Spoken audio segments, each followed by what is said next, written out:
પુસ્તકો તમારે યાદ રાખવાના છે, વારંવાર વાંચવાના છે.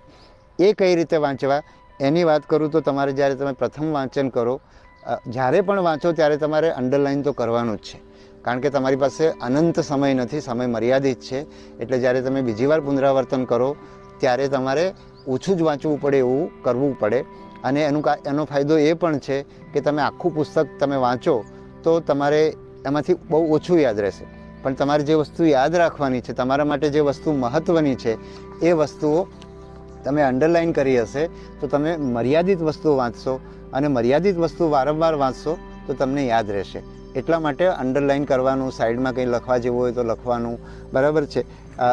નોટ્સ બનાવવાની વાત કદાચ હું થોડી ડિટેલમાં આગળ જતાં કરીશ.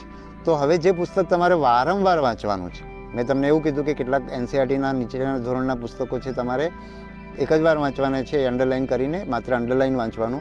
પણ જે પુસ્તક વારંવાર વાંચવાના છો તમે, એ પુસ્તક જ્યારે તમે પહેલી વાર વાંચો ત્યારે તમારે પેન્સિલથી અંડરલાઇન કરવાનું. એનું કારણ એ છે કે તમે પહેલી વાર વાંચશો ને ત્યારે તમને બધું જ સારું લાગશે, એટલે તમે ખૂબ બધી અંડરલાઇન કરી નાખશો. જો પેનથી કર્યું હશે તો તમે એમાં ફેરફાર નહીં કરી શકો. એટલે પહેલી વાર વાંચો ત્યારે તમારે પેન્સિલથી અંડરલાઇન કરવાનું. બીજી વાર વાંચવાનું શરૂ કરો ત્યારે તમારે જોવાનું કે જે પેન્સિલથી કર્યું છે એમાંથી હવે તમારો ઘટાડો થઈ રહ્યો છે. તમે હવે એ લેવલે પહોંચ્યા છો કે તમને ખબર પડે છે કે હવે પેન્સિલથી કર્યું એમાંથી અમુક વસ્તુઓ કાઢી નાખવાની છે. તો તમે એ લેવલે પહોંચ્યા હો ત્યારે તમારે હવે પેનથી અંડરલાઇન કરવાનું. એટલે જેમ જેમ તમે કરશો, એક ચોપડી પહેલી વાર વાંચો, ધારો કે તમને 1 અઠવાડિયું લાગ્યું કે 10 દિવસ લાગ્યું જાડી ચોપડી હોય તો, પણ જ્યારે બીજી વાર વાંચશો ત્યારે તમારા દિવસો ઓછા થતા જશે, અને છેલ્લે તમે એ જ પુસ્તક જે પહેલી વાર 10 દિવસમાં વાંચ્યું હતું, હવે તમે 1 દિવસમાં એમાં અંડરલાઇન કરેલી વસ્તુઓ વાંચી શકશો.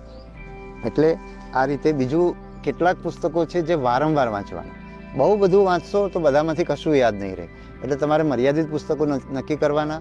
મેં અગાઉ કીધું એક પદ્ધતિથી પરીક્ષાઓ સમજીને, બીજા મિત્રોની મદદથી પરીક્ષા સમજવાની, જે લોકો ભૂતકાળમાં સફળ થયા છે એમના મદદથી સમજવાની, અને એ સમજ્યા પછી તમારે પુસ્તકો નક્કી કરવાના, અને એ પુસ્તકો તમારે વારંવાર વાંચવાના અને એને સમજીને વાંચવાના, જેથી કરીને બેઠી માહિતી પૂછાય નહીં તો પણ તમે ગેસવર્ક કરી શકો.